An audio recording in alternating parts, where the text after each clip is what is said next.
მოგესალმებით, დღეს ჩვენ ვისაუბრებთ UFC 322-ზე, ქარდზე სადაც მთავარი ბრძოლა იქნება ისლამ მახაჩევსა და ჯეკ მადალენოს შორის და მინდა რომ ზოგადად ამ ქარდის განხილვა გავაკეთო.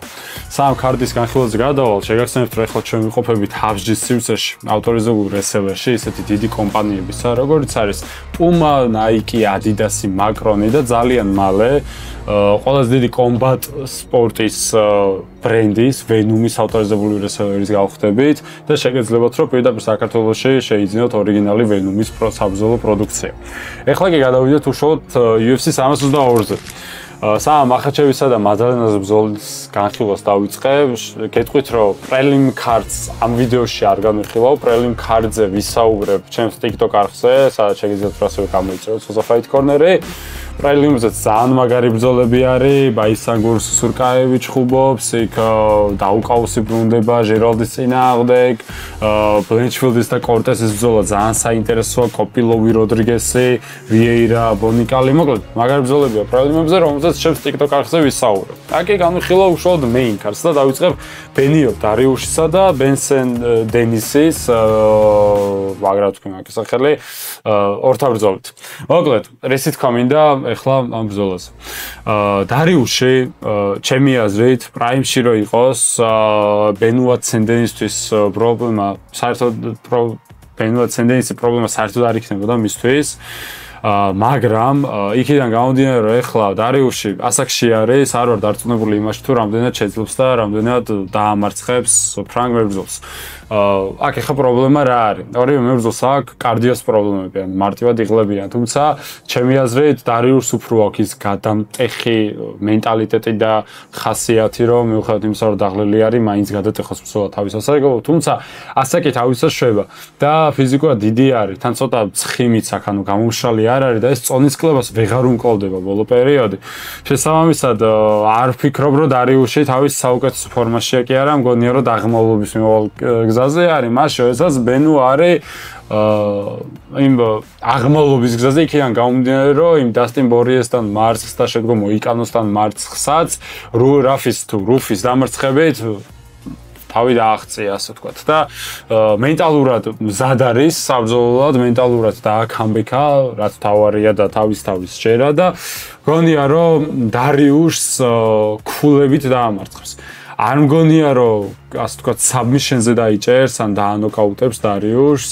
იქიდან გამომდინარე რომ ძალიან რთული და სასაბმითებელი არის დარიუში და დგომში უბრალოდ ბენუას არ აქვს ის skill-set-ი რომ დააფინიშოს დარიუში, მაგრამ ერთ თუ გონია რომ ბენუა გაწურავს კარგად დამაჯერებლად 25-28-ს მაინც 30-27-ს თუ არ.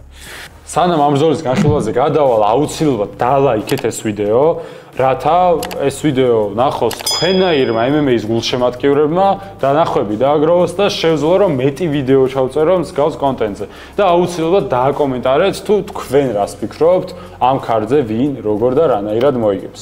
ეხლა კი გავაგრძელოთ უშუალოდ ბრძოლაზე.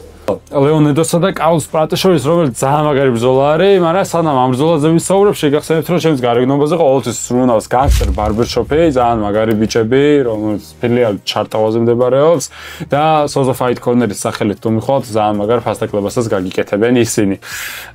მოვიკითხავ აქედან და მადლობა მათ. ეხლა კი ვისაუბროთ ალბათ ერთ-ერთ ყველაზე საინტერესო ბრძოლაზე, რომელიც ამ ქარდზე არის ლეონედოსა და კარლოს პრატეს შორის. იდეაში ორი სტრაიკერი, სადაც რაღაც kickboxing-ის master-class-ი უნდა ვიხილოთ, ხო? მაგრამ რადიკალურად განსხვავებული სცენარი წავა ჩემი აზრით. ნუ ედვარდსმა უნდა მოინდომოს, რომ განსხვავებული სცენარი წავიდეს. ეგ არის და ეგ. ესე იგი, რა ხდება? ორივე არის სტრაიკერი, მაგრამ კარლოს პრატესმა ბოლო პერიოდში დაამტკიცა, რომ ერთ-ერთი ყველაზე მაგარი სტრაიკერი არის. როგორც ტექნიკით, ასევე KO power-ითაც კი. ანუ არ ვიცი საიდან აქვს იმის საშუალება რომ ამ ხელა ძალა დააგენერიროს დარტყმებში, მაგრამ აშკარად ძალიან მძიმედ ურტყავს. ლეონ ედვარდსი არ არის ის მებრძოლი, რომელიც რაღაც ძალიან დიდი საჩემპიონო ხასიათით გამოირჩევა. კი, უსვანი ბოლო წამს დაანოკაუტა, მაგრამ საერთოდ სხვა ამბავი იყო ეგ ჩემი აზრით. მეორე ფაქტორი ის არის, რომ ლეონ ედვარდს ბოლოს სტრაიკერთან აჩხუბი არის. აქ ნეის დიასთან. ნეი დიაზეც ხა არ არის მაგ პერიოდში პრაიმში და ეგ ბრძოლაც იყო 2021 წელს. მაგის მერე კოლბი კოვინგტონი, კამარუ უსმანი ორჯერ ბრეიდისთან წაგება. მოკლედ, არ არის ედვარდს დიდი ხანია სტრაიკერთან მისი სტრაიკინგი არ დაუმტკიცებია რა. ხო, კარლოს პრატესი კი ვიცით თუ როგორი არის და შეუძლია რომ მაგარი სტრაიკერი იყოს და მაგარი სტრაიკერის გათიშოს. უბრალოდ აქ მეორე ამბავი არის. ლეონ ედვარდსი არ გიმოჭიდავი არის ამავდროულად და მისი ჭიდაობა ჩემი აზრით ძალიან underrated არის. კამარო უსმათა ბრძოლებში გამოჩნდა რომ კამარო უსმას ტეიქდაუნი აქეთაც კი გაუკეთა და მოკლედ არ ღირს ლეონ ედვარდსის არ დაფასება მაგ მხრივ. უნდა აჭიდავდეს ედვარდსი თუ მოგება უნდა ჩემი აზრით, მაგრამ რამდენად მოახერხებს ედვარდსი აჭიდავებას და 3 რაუნდის განმავლობაში პრატესის დამარცხებას, ეგ მეორე საკითხია. ჩემი აზრით ედვარდსი ამას ვერ მოახერხებს და ჩემი აზრით პრატესი სადღაც დაიჭერს, გამოიჭერს ედვარდს.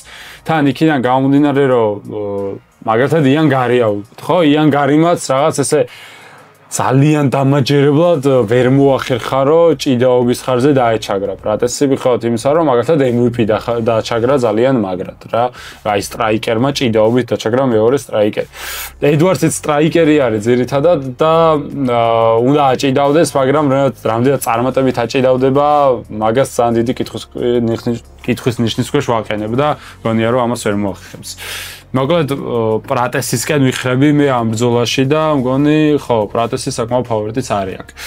შონ ბრეიდი და მაიკლ მორალესი არის შემდეგი ბრძოლა, რომელზეც მინდა ვისაუბრო და სანამ ამ ბრძოლაზე გადავალ, მინდა შეგახსენოთ, რომ აღწერაში KISS-ის ლინკი არის, სადაც დონაციის მეშვეობით შეგიძლიათ დავისვათ კითხვები, რომელზეც შემიძლია რომ მომდენო ვიდეოების სახით გაგცეთ პასუხები სხვადასხვა საინტერესო თემებზე, რაც არ უნდა იყოს ეგ.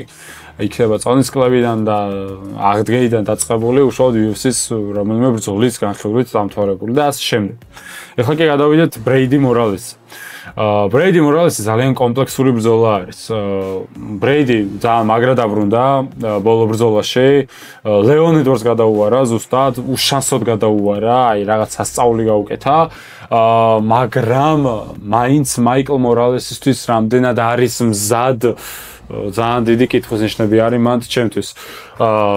ედვარდსი ფიქრობ რომ არისო რაღაც თავის საუკეთესო ფორმაში შონთან ბრძოლის წინ და თან ძალიან დიდი შავი ლაქა აქვს ბრეიდს ეს ბელალ მუჰამედთან TKO-ი თუ KO-ი მარცხი TKO-ი უფრო ანუ ბელალ მუჰამედმა ერთადერთი ტიპი დაამარცხა ტექნიკური ნოკაუტით და ისიც შონ ბრეიდი არის.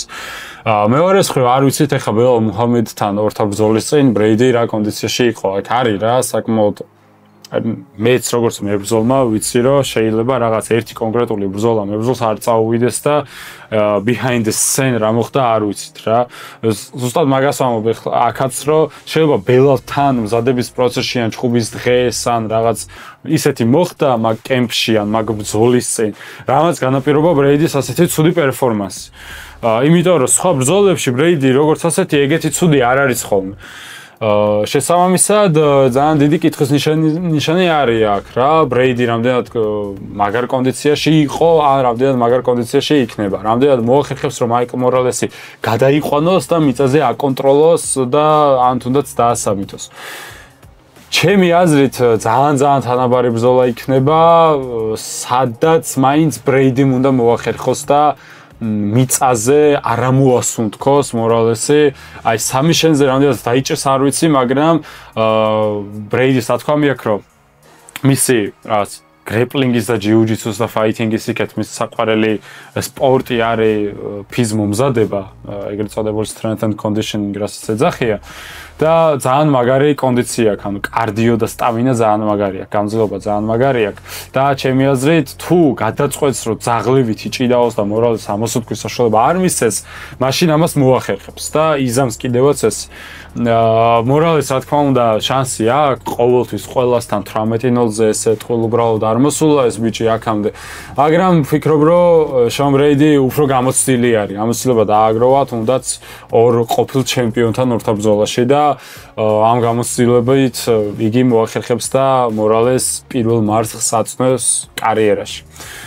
ეხლა კი უნდა გადავიდეთ საჩემპიონო ორთა ბრძოლებს. ვალენტინა შევჩეკო, ვილი ჟენგი, ალბათ ქალთა ის ფაითინგ ისტორიაში ერთ-ერთი ყველაზე საინტერესო ბრძოლა. ჩემთვის მაინც ვალენტინა შევჩენკო ჩემთვის არის pound for pound ლისტში ნომერ პირველი ყველა დროის საუკეთესო ქალი მებრძოლი. იქ არც ნუნეში მაინტერესებს და არც სხვავინმე, იმიტომ რომ აქ მე ყურადღებას ვაქცევ fighting skill sets. არაჩვეულებრივი მუაიტაი, ძალიან მაგარი ჭიდაობა, ძალიან მაგარი პარტნერი. ვალენტინა შევჩენკოზე სრულყოფილი ქალი მებრძოლი მე არ მახსენდება. კი, ნუნეშთან მარცხავი აქვს, თუმცა ეგ მარცხი განპირობებული იყო გაბარიტებით და არა რაღაც იმით, რომ უნარჩვევებში მოიკოჭლებდა ვალენტინა. ნუ, ჩემი აზრი არის ეგ და მოკლედ ვალენტინა ჩემთვის ძალიან ყველაზე ტოპ ლეველია რა, მაგრამ აქ არის ძალიან დიდი მაგრამ.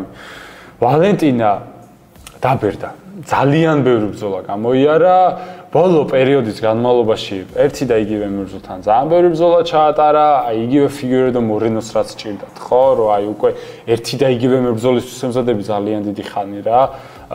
ეგ დაემართა მაგას და გრასოს და ვფიქრობ, რომ ის მომენტიც აქვს შევჩენკოს, სადაც უკვე სიბერის მომენტი ეწყება. ვეილი ჟანგი კი არის ალბათ ერთ-ერთი ყველაზე ფიზიკური, ერთ-ერთი ყველაზე ტექნიკური, ერთ-ერთი ყველაზე მშრომელი და ამჯერად თავის პრაიმში მყოფი მებრძოლი და ვალენტინა შევჩენკოს კარიერა თუ ვინმე უნდა გადატეხოს და დაამთავროს, ეს ვეილი ჟანგი ნამდვილად არის.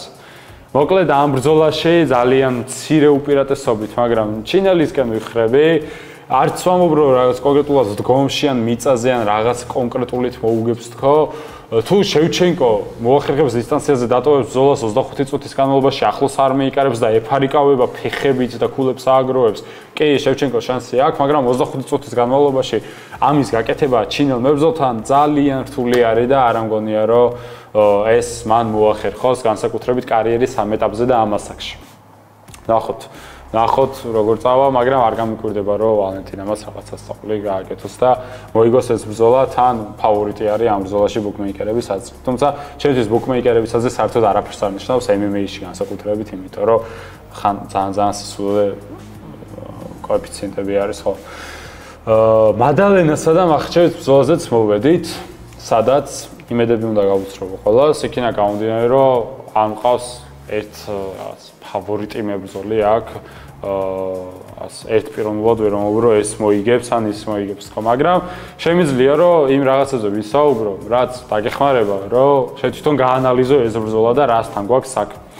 გავიგეთ, რომ მახაჩევის 70-დან 77-ში ამოვიდა. მაგრამ ის ფაქტიც უნდა გავითავისუფლოთ, რომ მახაჩევის 77-ში სადღაც იყო ვეითფული რა, იმიტომ რომ შეიძლება 78-დან ვიკლებდი და 80-დან ვიკლებდი ამბობდა, მაგრამ სულად მშრალი წონა არის ეგ და გაცილებით დიდი არის ჩემი აზრით რაღაც natural walk ის რაც აქვს წონა რა, ასე ვთქვათ. off season-ზე რა წონაც აქვს. მაგას თავი დავანებოთ 77-ში ამოვიდა და წონა მოიმატა. ცადა წონის მომატება, რაღაც რამდენიმე კილოგრამი მომატებულიც ექნება და ჯეკ დელა მადალენა ნამდვილად არ არის ის მებრძოლი, რომელიც რაღაც welterweight-ში სასწაულად დიდი არის რა და სასწაულად, რა ვიცი, როგორ გითხრათ, ფიზიკური მებრძოლი არის welterweight-ისთვის. კი, lightweight-თან შედარებით, რა თქმა უნდა, ძალიან დიდი განსხვავება არის და მაგაზეც ვისაუბრებ, მაგრამ ყველაზე მაგარი welterweight-ი ნამდვილად არ არის და ზუსტი ტაიმინგი არჩია ისლამ მახაჩევმა და ხაბიბის გუნდმა იმისთვის, რომ ამ წონაში ამოსულიყვნენ. ეს დაახლოებით იმ მომენტს მაგონებს, როდესაც GSP ამოვიდა middleweight-ში, როცა მაიკლ ბისპინგს ეჭხობა და GSP-მ middleweight-ის კამერისთვის საბრძოლოდ ზუსტად ის დრო შეარჩია, როდესაც middleweight-ს ყველაზე ცუდი ჩემპიონი ყავდა. All the respect Michael Bispings, მაგრამ middleweight-ის ისტორიაში მაგ პერიოდში განსაკუთრებით ყველაზე ცუდი ჩემპიონი ყავდა ჩემი აზრით middleweight-ს და ზუსტი ტაიმინგი ჰქონდა GSP-ს. და ზუსტად იგივე ხდება ახლა აქაც. მადალენასთან ამოვიდა მახაჩევი, მაგრამ მადალენამ რო რამე აფსეთი დადოს არ გამიკვირდება. იმიქიდან გამომდინარე, რომ ძალიან კარგად იჩხუბა ზედიზედ ორ მოჭიდავესთან. ერთი Burns-თან იჩხუბა ძალიან მაგრად და ბოლოს ბელალ მუჰამედთან იჩხუბა ძალიან კარგად. ორივე მოჭიდავე, ერთი ძალიან მაგარი ჯიცერი და გრეპლერი, ორივე ტესტი დაძლია, ძალიან კარგად, ანუ კემპები გაიარა რა ამ ორი მებრძოლისთან. როდესაც კემპი გაქვს ბერნსის წინააღმდეგ, კემპი გაქვს ბელალ მუჰამედის წინააღმდეგ, ხო? შენი ჭიდაობა მით უფრო იზრდება და ეს არ არის შემთხვევა მადალენასთვის, რომ აი ეხლა მოდი მოჭიდავე ხდება და ეხლა დავიწყებ მე ჭიდაობისთვის მზადებას და რაღაც ანტიჭიდაობას განმოვითარებ. არა. უკვე დიდი ხანია ამას აკეთებს მადალენა და მახაჩევისთვისაც რაღაც ზედაპირზე მზად იქნება. უბრალოდ აქ არის გასათვალისწინებელი ერთი ფაქტორი. მახაჩევი არის მემარცხენე მებრძოლი. მემარცხენე მებრძოლთან როგორც დგომში ბრძოლა, ასევე ჭიდაობა ძალიან უხერხული არის ხოლმე. მადალენას სივს რო გადავხედე კი, რა ვიცი, რაც განსაკუთრებული მემარცხენე მებრძოლი ვერ ნახე. მემარცხენე ვაფშე ვერ ნახე. შეიძლება ვინმე გამეპარა, მაგრამ ყოველ შემთხვევაში არ აქვს ბოლო ბრძოლების განმავლობაში ერთიც მახაჩევისთან მებრძოლთან არ აქვს ბრძოლა ჩატარებული და მეორე კიდე ცაციასთან არ აქვს დიდი ხანია ბრძოლა ჩატარებული და დამიჯერეთ რომ ამას ძალიან დიდი მნიშვნელობა აქვს, როდესაც მემარცხენეთან მემარჯვენე საჩუქრები განსაკუთრებით ისეთ დონეზე, როგორზეც ეს ორი მებრძოლები არიან. უშუალოდ გაბარიტებს რო შევეხოთ, ხო? მადალენას აქვს წვდომში უპირატესობა და სიმაღლეში მცირედი უპირატესობა 2 სანტიმეტრიანი უპირატესობა აქვს სიმაღლეში და წვდომში აქვს 6 სანტიმეტრიანი უპირატესობა, 185 სანტიმეტრი აქვს წვდომი მადალენას და 179 აქვს მახაჩევს. მაგრამ კი, სტრაიკინგის გაცვლებში ეს კარგი იქნება, მაგრამ მახაჩევისთვის მეორე მხრივ თავისზე მაღალი მეტოქე საჭიდაოდ კარგი არის ჩემი აზრით. გავიხსენოთ ბრძოლა ვოლკანოვსკისთან. ვოლკანოვსკის როდესაც ეჭხუბა, ხო? ერთი ფაქტორი არის, მან და ზუსტად ილიასთან ბრძოლის დროსაც მახაჩევთან მაგას განიხილავენ, რომ შენზე თან დაბალ მებრძოლს როდესაც ეჭხუბები და როდესაც მოჭიდავი ხარ, რთულია. იმიტომ რომ ორი მებრძოლი ხართ და ფეხში შესვლა რო გინდა, დონე უნდა შეცვალო, დაბლა ჩახვიდე და ისე შეხვიდე ფეხში. რაც უფრო დაბალ მებრძოლს ეჭხუბები, მით უფრო დაბლა გიწევს ჩასვლა და მით უფრო მეტი დრო მიაქვს მაგას, მეტი ენერგია მიაქვს მაგას და რაც უფრო დაბლა ჩადიხარ და რაც უფრო მოხრილი ხარ, მით უფრო ნაკლები ძალის გენერირება შეგიძლია და ნაკლებად ფეთქებადი ხარ. მაღალ სტრაიკერი კი მოჭიდავისთვის როგორც წესი კომფორტი არის ხოლმე. ძალიან ბევრი მოჭიდავე გეტყვით და ამიჯერე რომ მაღალ სტრაიკერთან ბრძოლა უყვარს, იმიტომ რომ ფეხში შესვლა მისთვის მარტივი არის.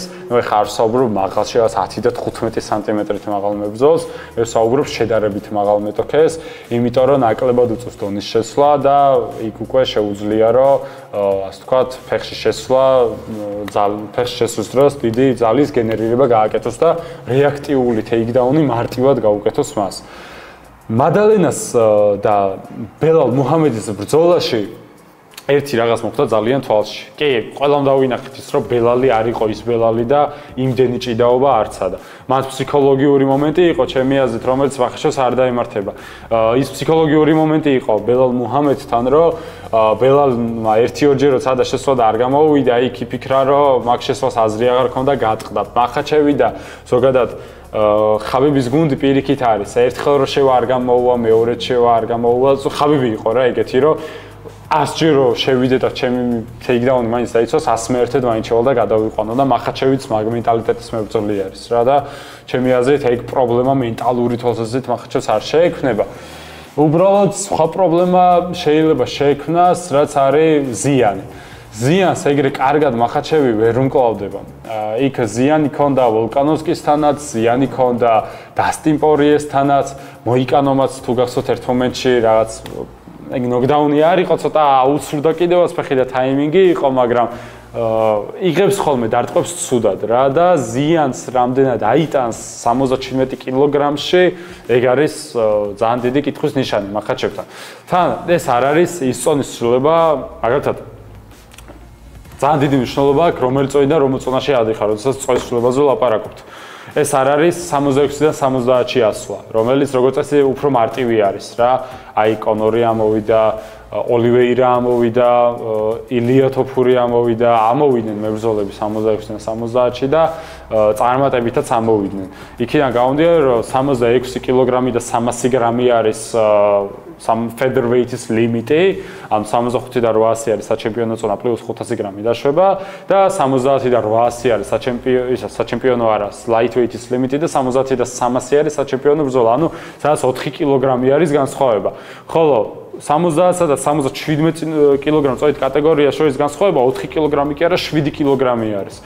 7 კილოგრამით წონითი განსხვავება დივიზიონებს შორის გაცილებით რთული გადასალახი არის ვიდრე 4 კილოგრამი. მაგის თქვა მინდა და 77-ში გაცილებით სხვა ძალა იქნება lightweight-თან შედარებით ვიდრე lightweight-ში სხვა ძალა არის featherweight-თან შედარებით. და მახაჩევი ჩემი აზრით ამ ძალას დარტყმებში იგრძნოს პირველ რიგში თუ გაატარებს რა თქმა უნდა და არა ჭიდაობაში, იმიტომ რომ არ ამგონია რომ მადალენამ მოახერხოს და ჭიდაობით გააკვირვოს იგი.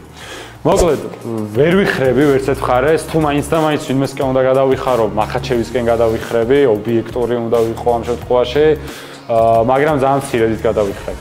ეგ არის UFC 322-ის გარშემო განხილვა, ცოტა გრძელი გამომივიდა და შეიძლება ცოტა აბდაუდაც, მაგრამ იმედია რომ კარგად გადმოვეცეთ სათქმელი.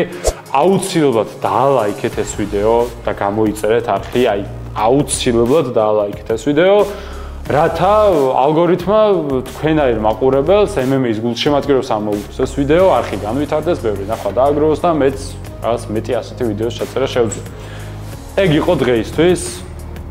კიდევ ერთხელ შეგახსენებთ, რომ გამოიწეროთ Fight Corner როგორც YouTube-ზე, ასევე TikTok-ზე, დაალაიქეთ ეს ვიდეო და დააკომენტარეთ თუ რას ფიქრობთ თქვენ ამ ბრძოლების გარშემო. ეგ არის და ეგ, აბა დროებით.